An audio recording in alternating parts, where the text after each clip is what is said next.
April 12, 2019. Lagos International Airport. The departure hall clock reads 9:15 a.m. as Chinedu Okafor adjusts his collar one last time. The 34-year-old software developer's eyes shine with anticipation while he waits to board his flight to Ghana. He raises his phone, captures a beaming selfie, and captions it, "Off to meet my queen." His thumb hesitates for just a moment before pressing post.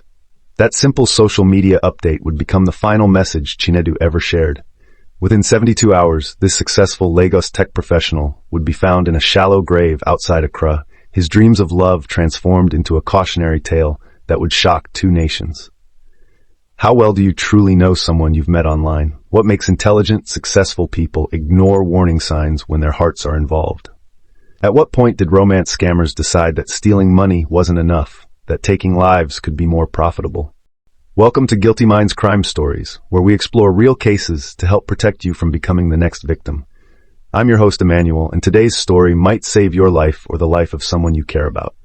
If you value these crucial warnings, take a second now to subscribe and hit that notification bell. I release new protective insights every day. The romance scam has evolved. What once ended with emptied bank accounts now sometimes concludes with empty caskets. Criminal networks across West Africa have transformed online dating deception into deadly enterprises, creating elaborate personas designed not just to extract money, but to lure victims into physical danger. Chinedu Okafor thought he was flying to meet Mame Efua Mensah, the gorgeous event planner who had captured his heart through screens and speakers. Instead, he was meeting a network of predators who had calculated his worth down to the cash in his wallet and the organs in his body. As that flight took off from Lagos, Chinedu believed he was beginning the greatest chapter of his life story. He had no way of knowing it would be his final chapter instead. At 34, Chinedu Naidu Okafor embodied the new generation of Nigerian tech entrepreneurs. His colleagues at Lagos FinTech described him as brilliant, the architect behind banking applications that revolutionized mobile payments across West Africa. His workspace displayed framed certificates from coding boot camps and a small collection of industry awards. By all professional measures, Chinedu had made it.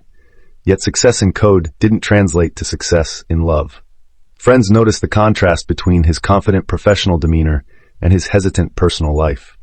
While his LinkedIn profile showcased achievements, his apartment told a different story.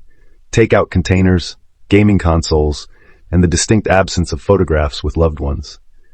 Naidu built systems connecting millions of people, explained Tunde Adeyemi, his closest friend since university, yet he struggled to maintain his own connections. The irony wasn't lost on him. 3 months before his fatal journey, Chinedu experienced a devastating breakup. His girlfriend of 2 years ended their relationship, citing his workaholic tendencies and emotional unavailability. The separation hit him harder than expected. Colleagues recalled him staying later at the office, his normal jovial nature replaced by quiet determination to bury himself in projects. This emotional vacuum made Chinedu particularly vulnerable when he received that fateful friend request in November 2018.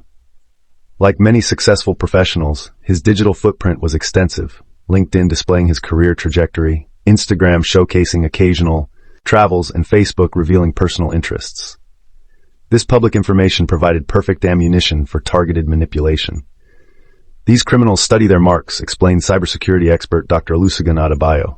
They identify loneliness markers through social media behavior, decreased posting frequency, melancholy quotes, late-night activity patterns. Chinedu's profiles practically broadcast his emotional availability. What made Chinedu particularly susceptible was his tendency to overshare online. His posts frequently mentioned his desire for partnership and family. He followed relationship coaches and commented on articles about finding love. This digital behavior created a roadmap for predators seeking vulnerable targets. How many of us have shared our heartbreak online? Have you ever posted something revealing your emotional state without considering who might be analyzing that information? Right now, someone could be scrolling through your profile, assessing your vulnerability, preparing to exploit your deepest desires. The technology connecting us creates unprecedented opportunities for both genuine relationships and calculated deception. When Chinedu accepted that friend request, he couldn't distinguish between the two, a mistake that would cost him everything. What digital breadcrumbs have you left that might make you a target? What emotional needs are you broadcasting to potential predators? Drop a comment below sharing one way you'll improve your online security after hearing Chinedu's story. Next, we'll examine how Mame methodically gained Chinedu's trust, and how quickly infatuation clouded his normally sharp judgment. The friend request appeared innocuous enough. Mame Efuamensa, 28, event planner, Accra, Ghana. Her profile displayed the hallmarks of authenticity, years of consistent posting, connections with verified accounts, and photos showcasing a vibrant life, organizing upscale gatherings for Ghana's elite. What Chinedu couldn't know was that every element had been meticulously crafted over months by Kofi Boateng's criminal network. The initial message struck the perfect note. "Your banking app streamlined my business payments." Wanted to thank the genius behind it. This calculated approach flattered Chinedu's professional ego while establishing common ground. Within days, their conversations expanded beyond work into personal territory. The strategy is textbook love bombing, explained forensic psychologist Dr. Amina Kufre. Compliments, rapid escalation of intimacy, mirroring of interests and values, all designed to create a false sense of deep connection. By week 3, Chinedu and Mami exchanged daily voice messages.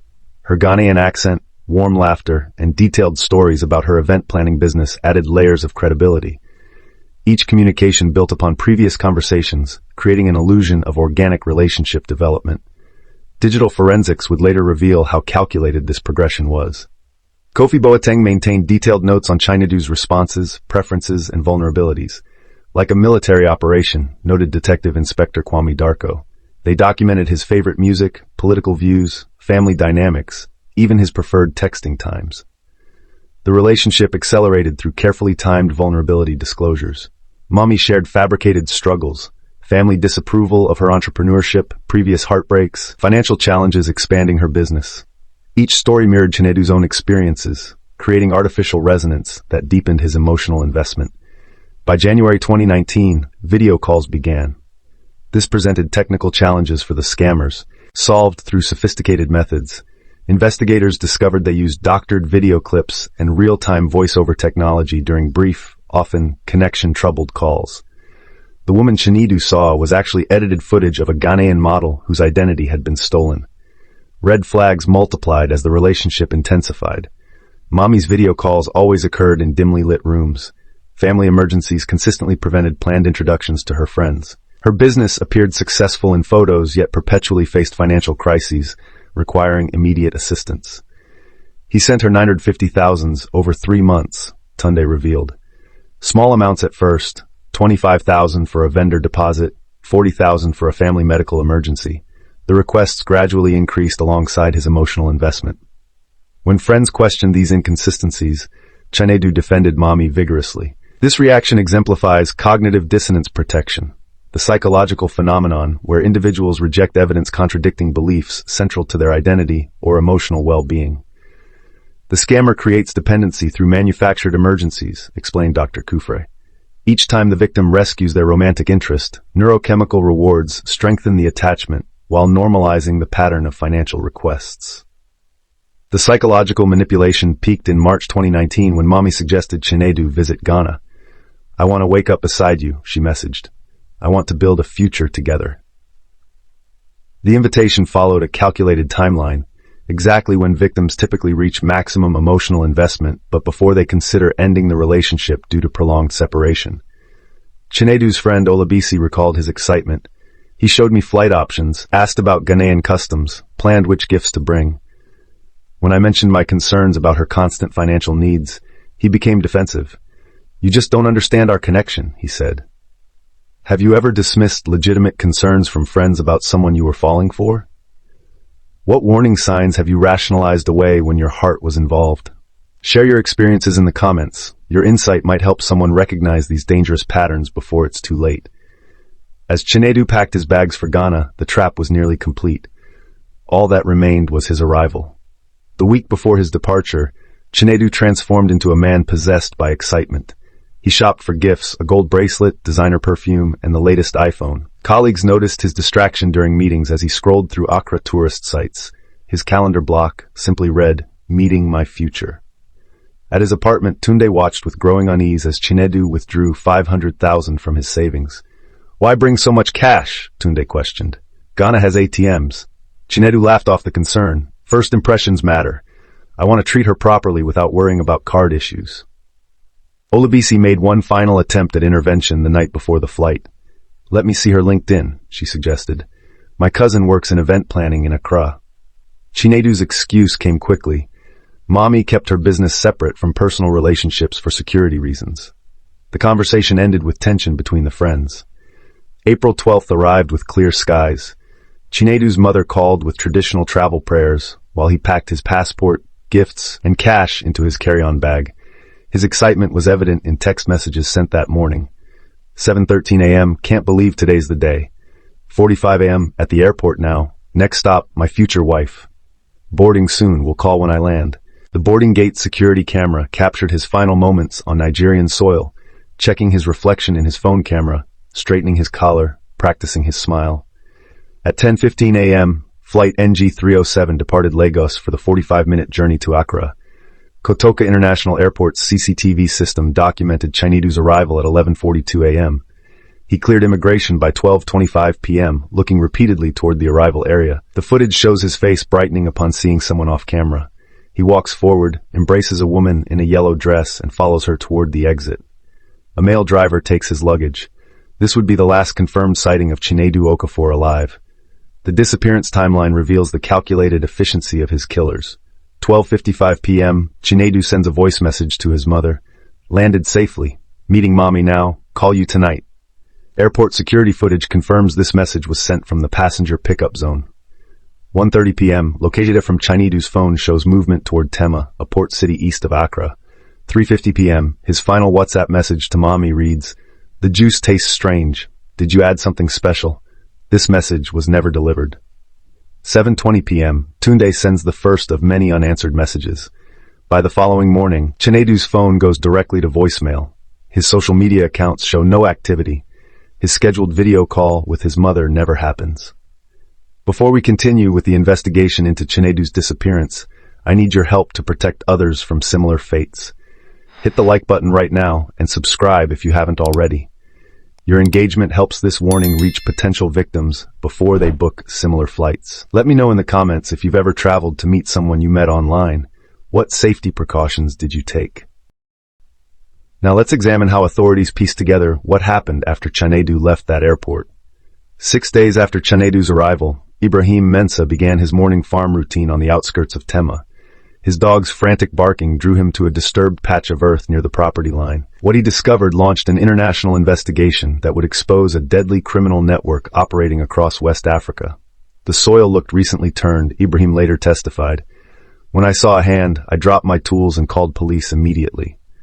Officers arrived within 30 minutes, securing what would become a complex crime scene. Detective Inspector Kwame Darko led the Ghana Police Service response. The recovery operation revealed Chinedu's body in a shallow grave, partially covered with lime powder to accelerate decomposition. His luggage, passport, phone, and cash were absent. The only identifying item remaining was a waterproof wallet containing his driver's license, hidden in an inner pocket of his jacket. The perpetrators were experienced, Detective Darko noted. The body positioning and attempt to accelerate decomposition suggested this wasn't their first victim. Forensic evidence indicated Chinedu had been drugged, strangled, and struck with a blunt object. The toxicology report identified a sedative commonly found in beverages at specific nightclubs in Accra, a critical lead. With no immediate identification, authorities posted a digital reconstruction of the victim's face through regional police channels. Within hours, the Nigerian embassy contacted Ghanaian authorities. The timing and description matched their missing person report for a Nigerian national who had recently entered Ghana. Dental records confirmed Chinedu's identity, triggering a joint Nigerian-Ghanaian investigation. Authorities traced his final movements through airport security footage, identifying the woman in the yellow dress who greeted him. Cross-referencing her image against immigration databases yielded no matches for Mame Afua Mensa. The investigation's first breakthrough came through digital forensics. Examining Chinedu's cloud backup revealed thousands of messages with Mame, providing a comprehensive picture of their relationship and her supposed identity. Ghanaian authorities searched business registries for her event planning company, finding no matches. The facade collapsed when investigators ran her profile images through advanced facial recognition software. The photographs matched a professional portfolio belonging to Zifa Atitsogbe, a 24-year-old model who had never heard of Chinedu Okafor. Her identity had been stolen 2 years earlier. I filed a report when I discovered fake accounts using my photos, Zifa explained during questioning. No one followed up, Now someone died because my face was used as bait. With Mame exposed as fictional, authorities executed search warrants on the mobile numbers and IP addresses linked to her accounts. This led them to an apartment in central Accra registered to Kofi Boateng, a 37-year-old with previous fraud convictions. The apartment contained the operational center of an elaborate scam network.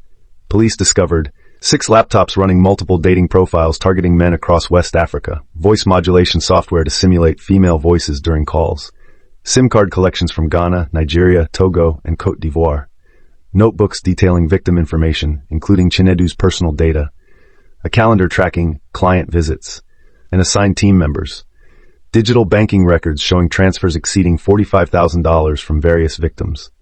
Most damning was a document titled Naidu Project, containing a complete timeline of Chinedu's romance, financial contributions, and travel plans. The final entry read, completed, Tema location, assets secured. Digital security experts reconstructed how the scam functioned. They operated as a corporate entity, explained cybercrime specialist Samuel Owusu.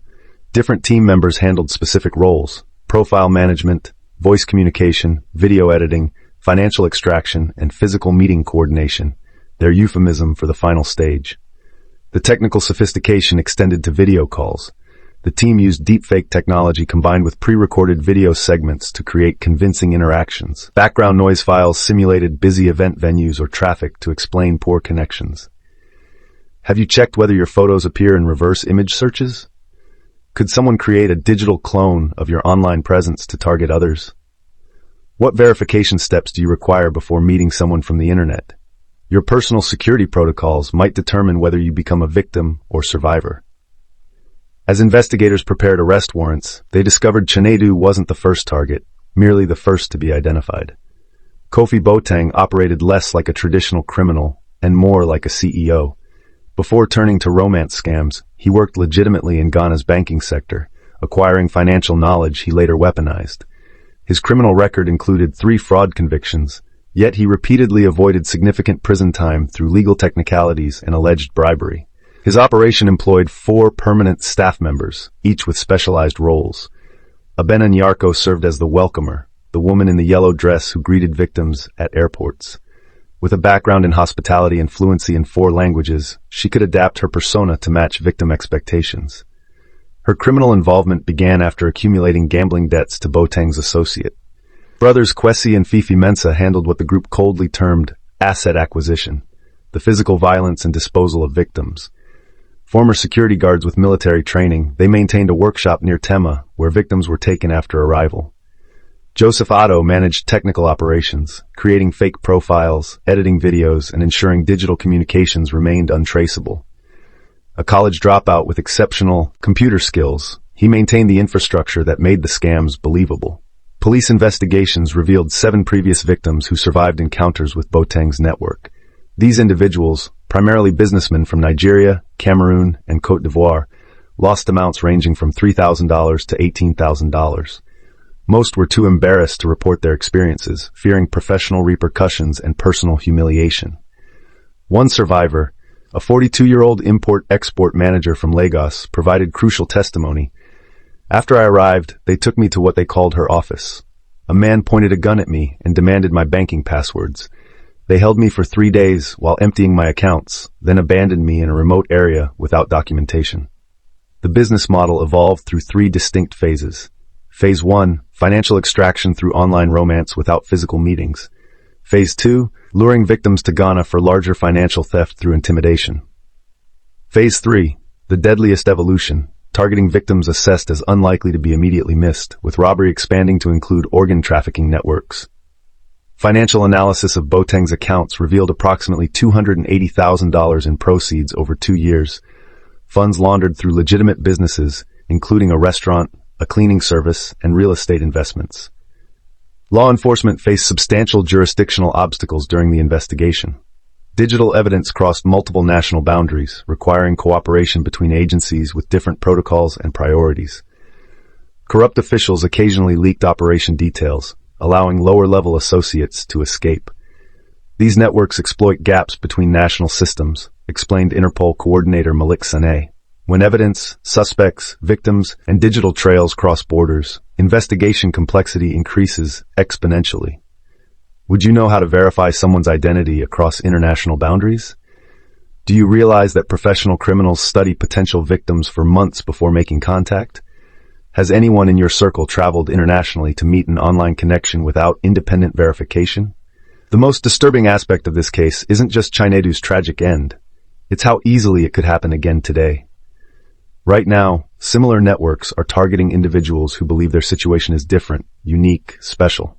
3 weeks after discovering Chinedu's body, Ghanaian police coordinated simultaneous raids across Accra. They apprehended Kofi Boateng at his apartment mid-conversation with a potential victim in Canada. Abena Nyarko was arrested attempting to cross into Togo with fake identification. The Mensah brothers were captured at a nightclub they frequented. The evidence against the group proved overwhelming. Forensic teams recovered Chinedu's blood in a workshop owned by the Mensah brothers. GPS data from the suspects' phones placed all four near the burial site on the night of the murder. Financial records showed Boateng depositing $450,000 the day after Chinedu's arrival, approximately 90% of the cash he had brought to Ghana. Most damning was the discovery of a voice recording on Joseph Addo's laptop, Chinedu's final moments, captured accidentally when his phone activated during the attack. "Please, I have more money in Nigeria," his voice pleaded. "I can transfer everything to you." The recording ended with sounds of struggle and Kwesi Mensah's voice. Too late for that now. The trial began September 2019, drawing unprecedented media attention across West Africa. Court proceedings were broadcast live in both Ghana and Nigeria, with families of other suspected victims attending daily. Security remained tight after 2 threats against witnesses. Prosecutor Amanyantaki opened with a powerful statement. "This case represents the darkest evolution of romance fraud, the transition from stealing hearts to taking lives. The evidence will show that these 4 individuals operated a business model where human life was just another commodity." Defense strategies crumbled when Abena Nyarko agreed to testify against her co-conspirators in exchange for a reduced sentence. Her testimony detailed operations spanning 3 years and implicated the group in at least 8 additional fraud cases. Kofi selected the targets based on wealth indicators and emotional vulnerability, she testified. "We called them deep pockets, empty hearts." Chinedu was marked as a premium target because his online behavior suggested both financial stability and intense loneliness. After a 6-week trial, the verdict arrived. Guilty on all counts. Boateng and the Mensah brothers received life sentences without parole for murder, fraud, and criminal conspiracy. Nyarko received 25 years for her role as accomplice. Judge Kofi Addo delivered a scathing assessment during sentencing. "You preyed upon basic human desires for connection and love. Your calculated exploitation of emotional vulnerability makes these crimes particularly reprehensible." Before continuing to the aftermath of this case, I need your help spreading this warning. The tactics used to trap Chinedu continue today across dating platforms worldwide. Click subscribe right now and share this video with 3 people who might be vulnerable to romance scams. Your action today could prevent another tragedy tomorrow. Chinedu's body returned to Nigeria on a somber flight in May 2019. The funeral in Lagos drew hundreds, colleagues, friends, and strangers touched by his story. His mother, Ngozi Okafor, collapsed twice during the ceremony, while his father maintained stoic silence that concealed bottomless grief. "My son died searching for love," Ngozi said during a television interview 3 months later. His intelligence couldn't protect him from emotional manipulation. No parent should experience this pain. The family channeled their anguish into action, establishing the Okafor Foundation for Online Safety. The organization provides education about digital dangers, verification resources for online relationships, and support for victims of internet-based crimes. Their annual conference now draws participants from 12 African nations. "We measure success in lives saved," explained Chinedu's father during the foundation's launch. "Each person who learns to verify online identities represents a potential tragedy averted." The case catalyzed significant policy changes across West Africa. Nigeria and Ghana established a joint cybercrime task force focused specifically on cross-border romance fraud. Immigration protocols now include additional verification steps for travelers meeting online connections. Both countries implemented mandatory awareness campaigns at airports and border crossings. The economic scale of the problem remains staggering.